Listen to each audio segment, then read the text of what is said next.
Tahimik ang paligid nang dumating si Liana sa malaking bahay ng pamilya Ferrer. Isang matayog at eleganteng mansyon sa isang eksklusibong subdivision. May malawak na hardin, modernong disenyo at isang pool sa likuran. Hindi niya akalaing makakapasok siya sa ganitong klaseng tahanan bilang yaya ng nag-iisang anak ng mag-asawang Ferrer. 22 taong gulang pa lamang si Liana. Batang-bata, mahaba ang kanyang buhok, makinis ang kanyang balat, at may katawan siyang hindi mo akalain na nakatago sa simpleng pananamit. Ang among babaeng si Mrs. Julia Ferrer ay isang negosyante at madalas nasa biyahe. Si Mr. Anton Ferrer naman, isang matipuno at gwapong lalaki sa edad na 35, ang madalas na naiiwan sa bahay. Tahimik ito at may presensyang mahirap ipagsawalang bahala. Matikas, may matatalas na mata at may boses na malalim at nakakakilabot sa tamang paraan. Liana, gusto kitang ipakilala sa asawa ko, sabi ni Julia habang bumababa sa hagdan si Anton. Nakasuot ito ng itim na polo, bahagyang nakabukas ang unang 2 botones at mukhang kagagaling lang sa trabaho. Napayuko si Liana nang salubungin siya ng malamig ngunit matalim na tingin ng lalaki. Magandang gabi po, sir. Saglit na natahimik si Anton bago bahagyang tumango. Ikaw ang bagong yaya ni Lucas? Opo, mahinang sagot ni Liana. Pilit na iniiwasan ang tingin ng lalaki. Hindi niya alam kung bakit nanginginig siya ng bahagya. Marahil dahil sa presensya nito. O baka dahil sa kakaibang init na tila bumalot sa kanya ng matagal ang tingin ng kanyang amo sa kanya. Magandang gabi rin. Tanging tugon ni Anton bago muling bumaling sa kanyang asawa. Hindi napansin ni Liana ang bahagyang pagngiti ng lalaki habang palihim siyang sinisipat mula ulo hanggang paa. At doon nagsimula ang isang lihim na hindi niya akalaing maglalagay sa kanya sa isang mapanganib na sitwasyon, isang tukso na hindi niya basta-basta matatakasan. Naging mabilis ang pag-adjust ni Liana sa kanyang bagong trabaho. Masayahing bata si Lucas at madali niyang nakuha ang loob nito. Ngunit sa bawat araw na lumilipas, mas nagiging mahirap para kay Liana ang pakikitungo sa kanyang among lalaki, si Mr. Anton Ferrer. Laging tahimik, palaging seryoso, ngunit may pagkakataong nahuhuli niyang nakatitig sa kanya. Hindi niya alam kung imahinasyon lang niya iyon, pero sa tuwing nagkakasalubong ang kanilang mga mata, may kung anong dumadaloy sa kanyang katawan na hindi niya maipaliwanag. Isang gabi, habang natutulog si Lucas, pumunta si Liana sa kusina upang uminom ng tubig. Nasa kwarto na si Mrs. Julia, pagod sa biyahe at maagang nagpahinga. Tahimik ang buong bahay, maliban sa mahihinang yabag na nanggagaling sa may teres. Sumilip siya at naroon si Anton, nakatayo sa may railing, may hawak na baso ng alak. Bahagyang nagliwanag ang mukha nito nang masinaga ng ilaw mula sa loob ng bahay. Sa ilalim ng mahinang sinag na buwan, lalo niyang napansin kung gaano ito kakisig, ang matikas na katawan, ang matangos na ilong, at ang matalim na mga mata na tila laging may itinatagong sikreto. Magsasalita na sana siya upang magpaalam pabalik sa kanyang kwarto, ngunit hindi niya nagawa dahil sa isang iglap, bumaling si Anton sa kanya at sa halip na lumingon palayo, nanatili siyang nakatitig rito. Mainit ang tingin ng lalaki, hindi bastos, hindi mapagsamantala, pero may kakaibang lalim. Parang sinusuri siya, binabasa ang nasa isipan niya at kinakalap ang mga damdaming pilit niyang itinatago. Gising ka pa? Basag nito sa katahimikan. Napasinghap si Liana at bahagyang nag-alangan bago tumango. Uminom lang po ng tubig, sir. Tumikhim si Anton at uminom mula sa kanyang baso. Sanay ka bang magtrabaho sa ganitong bahay? Opo, Sagot niya kahit hindi pa siya nakapasok sa bahay na kasing laki nito noon. Bahagyang umiti si Anton. Mabuti, mahirap makahanap ng mapagkakatiwalaang yaya. Nag-init ang pisngi ni Liana sa sinabi nito. May kung anong bigat sa boses ni Anton. Parang may iba pang kahulugan sa kanyang sinabi. Tumingin siya sa lalaki at sa unang pagkakataon, hindi siya umiwas. Nagtagal ang kanilang titigan. Isang tahimik na laro ng tukso. Walang gumagalaw, walang nagsasalita. Ngunit ang tensyon sa pagitan nila, masyadong matalim upang hindi maramdaman. At iyon ang simula. Simula ng mas maraming lihim na sulyap, mga panakaw na titig, at ang hindi maipaliwanag na pagnanasa na unting-unting nagkakaroon ng buhay. Pagkalipas ng gabing yun, hindi na nawala sa isipan ni Liana ang paraan ng pagtingin ni Anton sa kanya. Iba iyon, hindi simpleng tingin lang ng isang amo sa kanyang kasambahay. May kung anong sumisilip sa likod ng kanyang malamlam na mata. Isang bagay na hindi naman dapat maramdaman. Simula noon, naging mas madalas ang mga pagkakataong nahuhuli niya ang among lalaki na palihim siyang sinusulyapan. Kapag nasa kusina siya at nag-aasikaso ng pagkain. Kapag naglalaro siya kasama si Lucas sa sala. Kahit anong minsang tumungo siya sa likod bahay upang magsampay ng damit. At tila, lalo itong tumindi isang gabing siya'y nakaramdam ng uhaw. 12:00 na ng hating gabi nang bumangon si Liana mula sa kanyang kama. Tahimik ang buong bahay, maliban sa mahinang huni ng kuliglig sa labas. Pagbaba niya sa kusina, dahan-dahan niyang binuksan ang refrigerator at nagsali ng malamig na tubig sa baso. Ngunit bago niya ito mainom, biglang may narinig siyang mahinang yabag sa likuran. Napalingon siya at natagpuan ang matikas na figura ni Anton na nakatayo sa may pintuan ng kusina.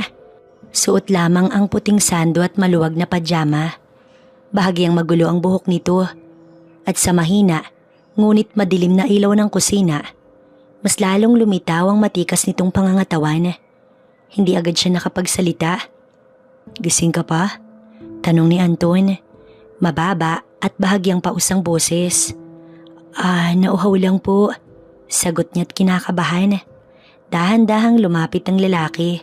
Hindi ito bumalik sa kwarto niya. Sa halip, tumigil ito sa tapat niya. Kinuha ang pitsil at nagsalin din ng tubig para sa sarili. Tahimik, tanging ang mahihinang tunog ng kanilang paghinga at ang tila nakakabinging tibok ng puso ni Liana ang maririnig sa loob ng kusina. Nang matapos uminom si Anton, inilapag nito ang baso at tumitig sa kanya.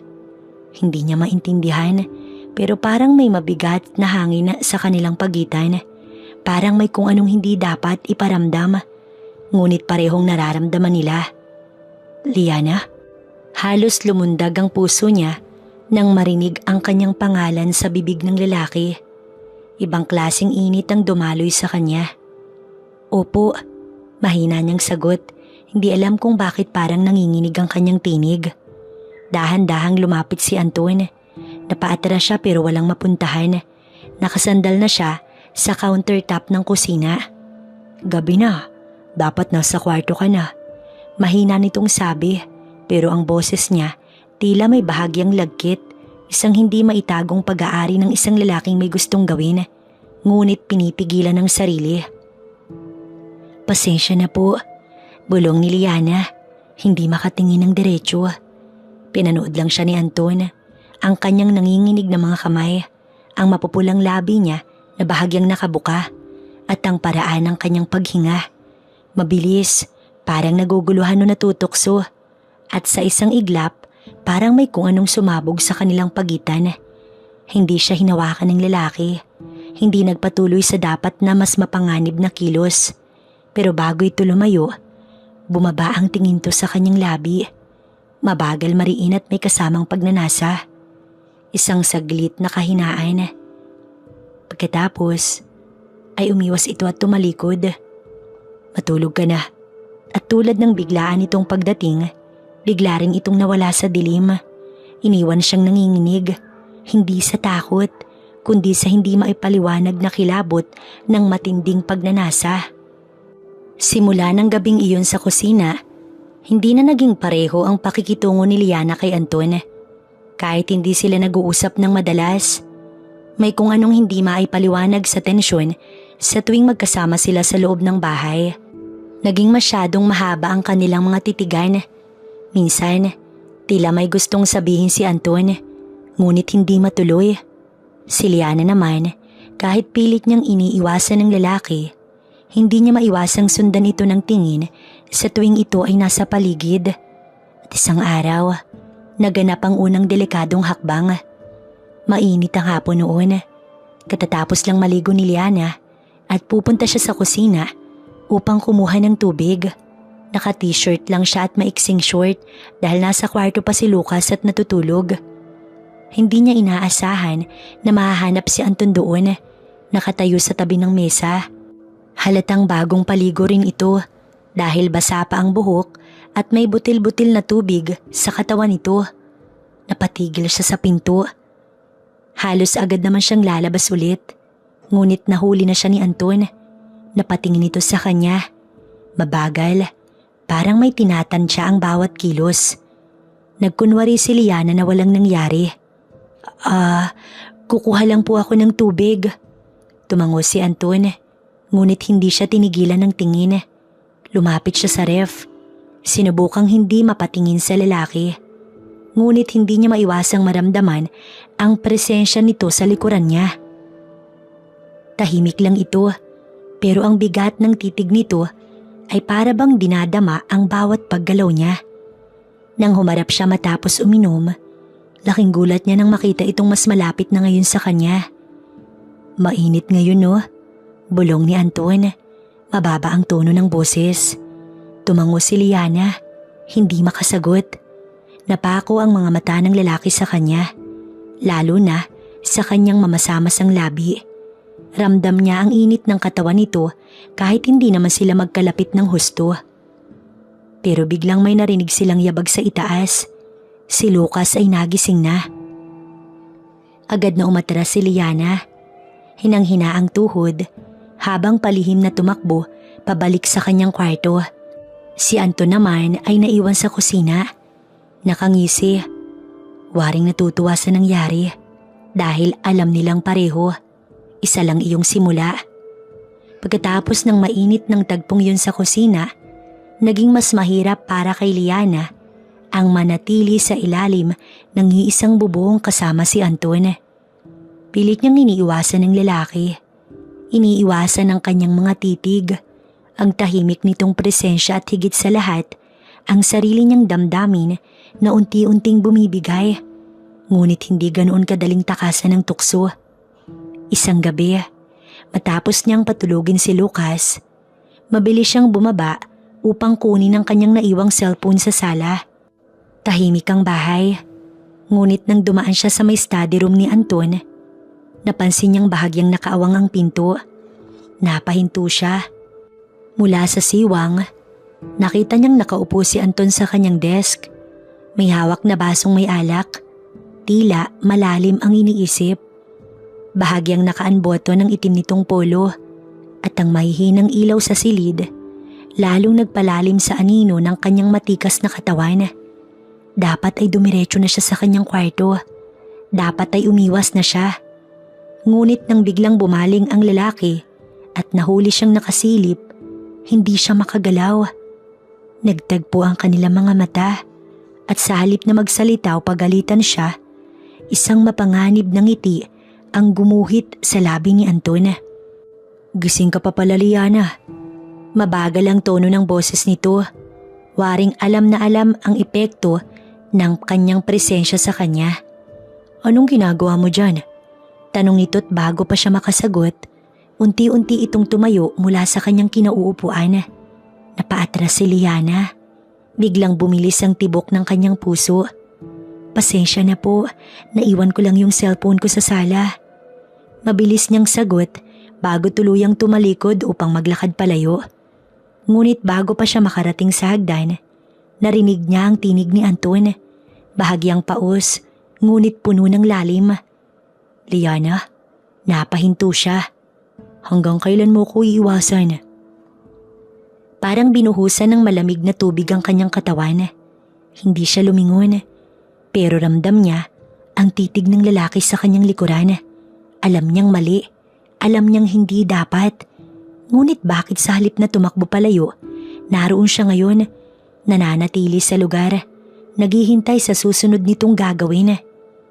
Matapos ang gabing yun, hindi na maitanggi ni Liana na hindi lang simpleng tingin o pagnanasa ang namamagitan sa kanila ni Anton. Mukhang may kung anong mas malalim, mas mapanganib at mas mahirap pigilan. At sa kabila ng kanyang pagtanggi sa sariling damdamin, dumating ang sandali na hindi niya kayang umiwas.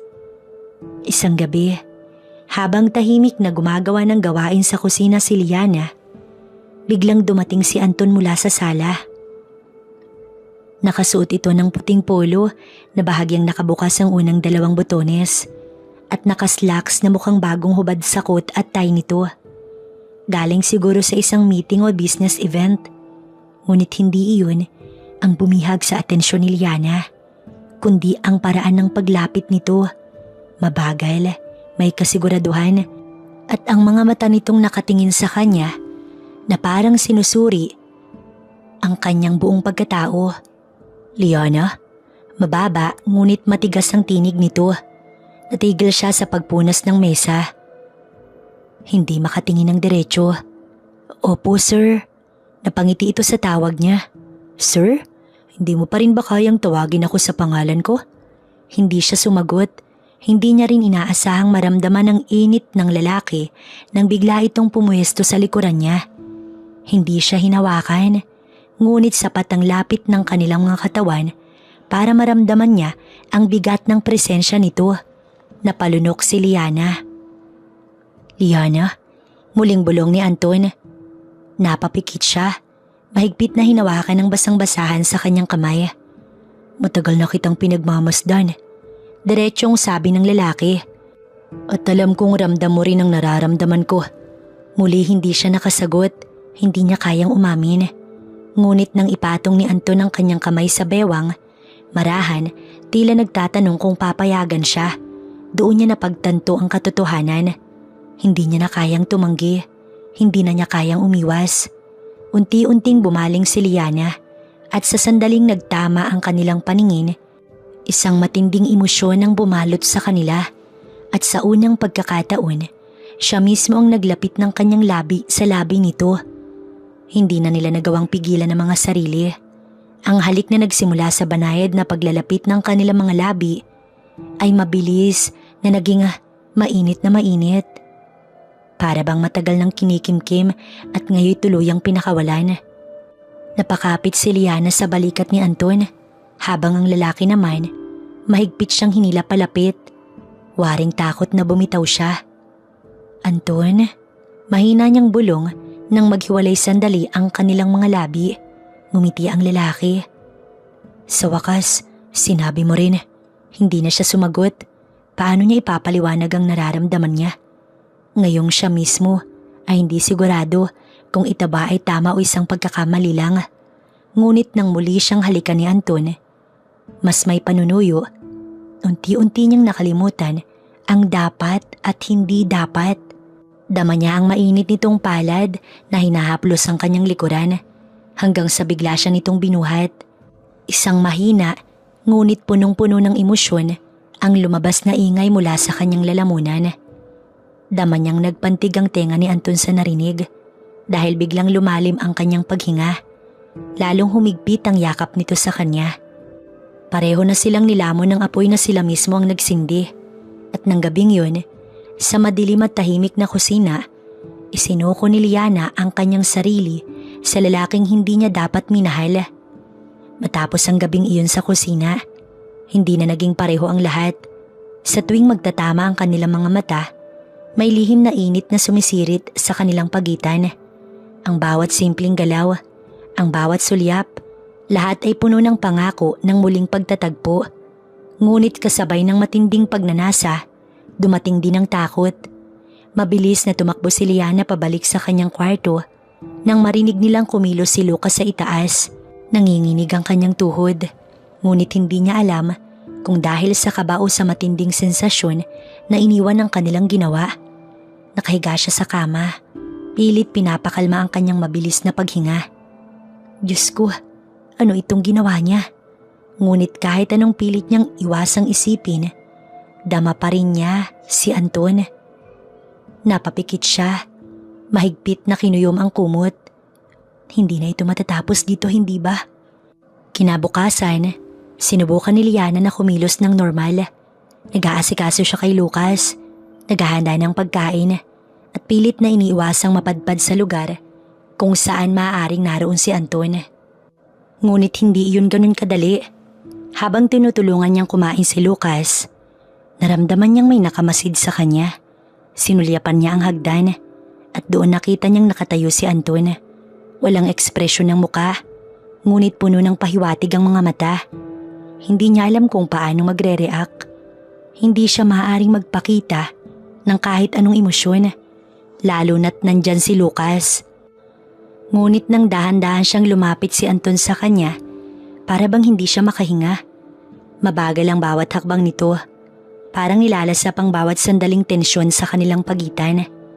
Tumabi ito sa kanya sa mesa, kinuha ang tasa ng kape at dahan-dahang uminom, ngunit hindi inaalis ang tingin sa kanya. Liana, basag nito sa katahimikan. Mababa ang boses, ngunit puno ng panunukso. Napakagatlabi siya. Pilit na hindi pinapansin ang pangungusap nitong may dobling talim. Hindi siya maaaring magpahalatang may nangyari sa kanila. Hindi niya kayang ipakita kay Lucas o sa kahit kanino na sa kabila ng kanyang inosenteng postura, may isang lihim siyang tinitingala sa dilim. Isang lihim na hindi niya alam kung hanggang kailan niya kayang itago. Mula sa nangyari ng gabi yun sa kusina, hindi na magawang baliwalain ni Liana ang presensya ni Anton. Kahit anong iwas ang gawin niya, sa bawat sulok ng bahay, naroon ito, nakatingin nagmamasid at naghihintay. At alam niyang hindi pa tapos ang lahat. Isang gabi, matapos niyang patulugin si Lucas, mabilis siyang bumaba upang linisin ang kusina. Alam niyang naroon si Anton sa kanyang study room. Kaya naisip niyang magiging ligtas siyang tapusin ang kanyang trabaho nang hindi ito nakakasalamuha. Ngunit nagkamali siya. Paglingon niya, nakita niyang nakatayo ito sa may pinto, nakasandal sa hamba, nakasuot lamang ng puting shirt at pajama. Bahagyang magulo ang buhok na tila bagong ligo. Hindi ka pa natutulog? Anito, mababa ang tinig. Napakapit si Liana sa mesa. Lilinisan ko lang po to, sir. Sir na naman, mabilis itong lumapit sa kanya. Napalunok siya. Hindi mo na kailangang umiwas, Liana. Bulong nito sa kanyang tenga. Alam mo bang hindi kita titigilan? Hindi niya alam kung anong dapat niyang katakutan. Ang panunukso ni Anton o ang sarili niyang panghihinang lumaban dito. Naramdaman niya ang kamay nito sa kanyang balikat. Sabihin mo lang kung ayaw mo sa akin, Liana. Malambing ngunit may bahid ng kakaiba. Kahit ngayon lang. Pero hindi siya nagsalita dahil ang totoo, wala siyang balak itong pigilan.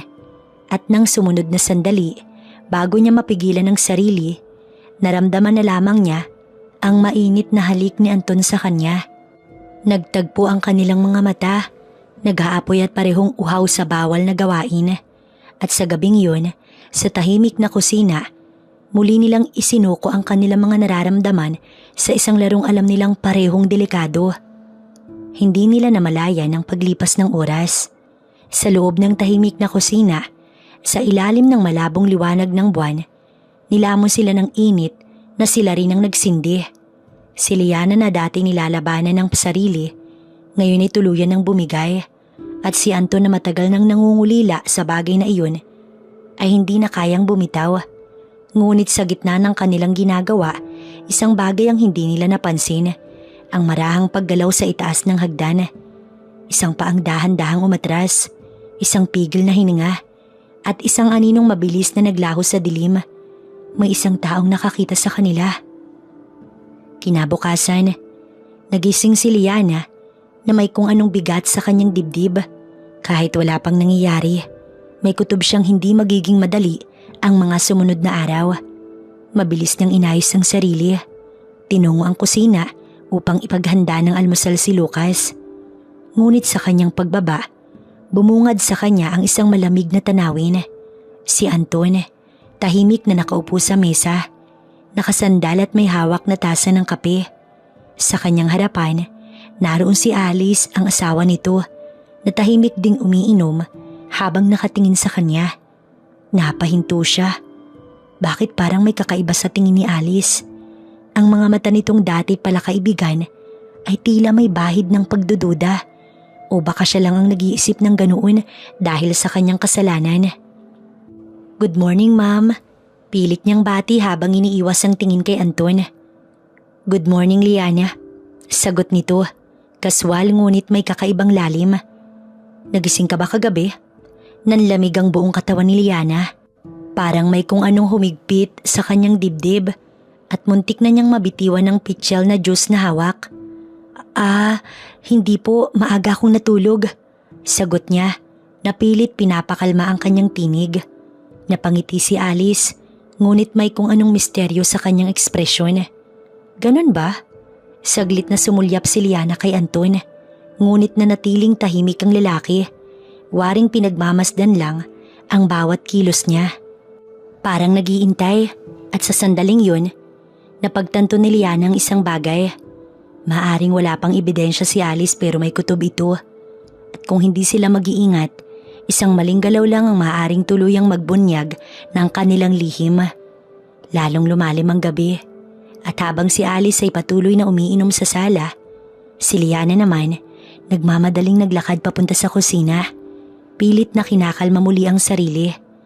Paano kung tama ang kutob niya? Paano kung may alam na si Alice? Napahawak siya sa dibdib. Pinipigilan ang mabilis na tibok ng kanyang puso. Hindi niya dapat hinayaan ang sarili niyang mahulog sa ganitong sitwasyon. Ngunit bago siya makapag-isip ng maayos, may mainit na palad na biglang humawak sa kanyang braso at marahang hinila siya sa isang madilim na sulok ng kusina. Halos mapasigaw siya, pero agad niyang nakilala ang amoy ng pabango nito, si Anton. Mabilis siya nitong isinandal sa pader. At isang mapanganib na ngiti ang lumalaro sa mga labi nito. "Alam mong hindi kita matitiis." Bulong nito sa kanya. Napapikit si Liana, pilit na nilalabanan ang sariling damdamin. "Anton, delikado to." Ngunit hindi siya nito pinakinggan. Sa halip, marahan itong hinaplos ang kanyang pisngi. Hanggang ang labi nito unti-unting lumapit sa kanya. At sa isang iglap, naglapat muli ang kanilang mga labi. Nag-alab ang kanilang lihim na relasyon sa loob ng madilim na kusina. Habang sa kabilang bahagi ng bahay, walang kamalay-malay si Alice na ang asawa niya at ang kanilang yaya muling naglalaro ng apoy. Mula ng gabing yun, hindi na nila napigilan ang isa't isa. Sa tuwing mahanap ang pagkakataon, muling susulyap si Anton kay Liana at ang babae na may palihim na nagpapakawala ng buntong hininga. Hudyat na hindi pa sila tapos. Sa madaling araw, habang mahimbing na natutulog si Alice, bumabangon si Anton at palihim na pumupunta sa kwarto ng yaya. Sa hating gabi habang natutulog si Lucas, lumalabas si Liana upang salubungin ang lalaking matagal niya nang tinutukso sa kanyang isipan. Paulit-ulit, walang makakapigil sa kanila. Sa tuwing sinusubukan nilang huminto, muli silang mahuhulog sa tukso. At sa bawat lihim na pagtatagpo nila, hindi lang init ang nadarama ni Liana. Unti-unti na rin siyang nahuhulog ng tuluyan. Ngunit paano kung dumating ang araw na kailangan nilang mamili? Hindi na alam ni Liana kung paano niya nagawang ipagpatuloy ang lahat. Alam niyang isang malaking pagkakamali ang ginagawa nila. Pero bakit hindi niya magawang lumayo? Si Anton, bakit mas lalo siyang nahuhulog sa lalaking ito? Isang gabi habang palihim silang nagkikita sa study room, mahigpit siyang niyakap ni Anton mula sa likuran. "Sumama ka na sa akin, Liana." Bulong nito, puno ng desperasyon. "Iiwan ko si Alice. Magkasama na lang tayo." Napapikit siya. Ito ba talaga ang gusto niya?